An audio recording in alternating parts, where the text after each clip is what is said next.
Halo anak-anakku, sahabat belajar, gimana kabar kalian? Mudah-mudahan sehat selalu, tetap semangat dalam belajar.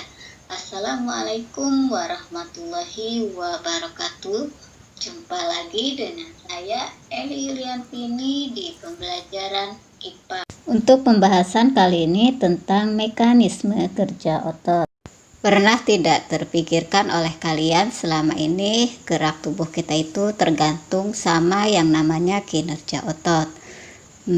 Jadi apa sih otot itu dan bagaimana mekanisme kerja otot? Pengertian otot merupakan sebuah jaringan dalam tubuh manusia dan hewan yang memiliki fungsi sebagai alat gerak aktif yang menggerakkan tulang. Nah, mekanisme kerja otot itu diawali dengan adanya rangsangan dari otak atau sumsum tulang belakang, kemudian diteruskan ke otot. Nah, otot memiliki kemampuan untuk berkontraksi dan relaksasi yang mendukung gerakan hewan dan manusia. Mekanisme kerja otot itu terjadi kontraksi dan relaksasi otot. Nah, bagaimana untuk kontraksi otot? Kontraksi otot ini terjadi keadaan saat otot menegang dan memendek.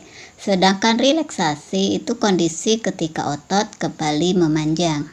Coba perhatikan gambar ya. Di situ ada seorang binaragawan yang sedang mengangkat beban atau mengangkat besi atau ketika lengan itu ditekukan. Nah, terlihat pada lengan bagian atas itu ada tonjolan otot, yang mana tonjolan otot pada lengan atas itu berupa otot bisep dan bagian bawah itu adalah otot trisep. Nah, ketika mengangkat beban atau menekukan lengan itu terjadi kontraksi dan relaksasi, yang mana kontraksi terjadi pada otot bisep sedangkan relaksasinya terjadi pada otot trisep. Nah, kemudian beban itu diturunkan atau meluruskan. Nah, terjadi sebaliknya, yakni otot bisep itu akan terjadi relaksasi dan bagian bawah otot trisepnya itu akan terjadi kontraksi.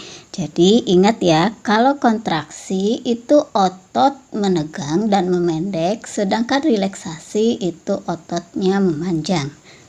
Nah, untuk menggerakkan suatu bagian tubuh itu diperlukan adanya bekerja sama atau sinergis dan terjadinya saling berlawanan arah atau antagonis. Nah, sekarang mari kita lihat penjelasan singkat untuk kedua istilah tersebut.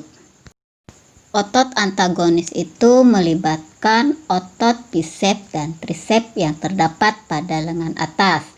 Nah, otot bisep dan trisep ini merupakan pasangan otot antagonis. Dalam hal ini, otot bisep sebagai fleksor atau membengkokkan dan otot trisepnya sebagai ekstensor atau meluruskan.